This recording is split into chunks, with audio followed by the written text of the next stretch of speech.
मी आधीच हे सांगितलं होतं की एक आंतरराष्ट्रीय दर्जाचं षडयंत्र रचलं जात आहे। जगातल्या काही आंतरराष्ट्रीय शहरांचा ताबा इस्लामिक फंडामेंटली जिहादी शक्तींनी घेतलेला आहे। त्या शहरांचा रंग बदललेला आहे। तशाच प्रकारचा प्रयत्न या मुंबई शहरामध्ये सुद्धा होऊ शकतो। मी म्हटलं होतं की जोराम ममदानीने उमर खालिदच्या प्रति सहानुभूती व्यक्त केली।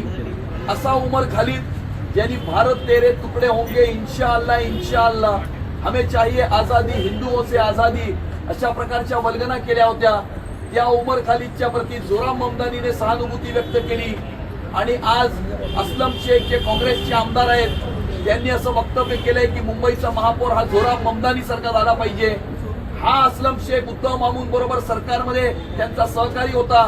त्यांच्या मांडीला मांडी लावून उद्धव मामू हे 2019 ते 2022 बसले होते आणि असलम शेख उद्धव मामू मुख्यमंत्री असताना पालकमंत्री मुंबई शहराचा होता आणि असलम शेखनी असं म्हणणं की जोराम ममदानी सारखा मुंबईचा महापौर झाला पाहिजे म्हणजेच उद्धव मामू असेल, असलम शेख असतील किंवा वारिस पठाण असतील हे सर्व एका आंतरराष्ट्रीय दर्जाच्या षडयंत्राचे भागीदार आहेत। मुंबई शहराचा रंग बदलणं, मुंबई शहर जिहादी शक्तींच्या हवाली करणं हा त्यांचा एजेंडा आहे, हा त्यांचा मकसद आहे आणि या मकसदच्या विरुद्ध मुंबईकर आपलं कर्तव्य येणाऱ्या 15 तारखेला बजावतील। या 15 जानेवारीला आपण पाहाल की एक भगवा वादळ या मुंबई शहरामध्ये आल्याशिवाय राहणार नाही।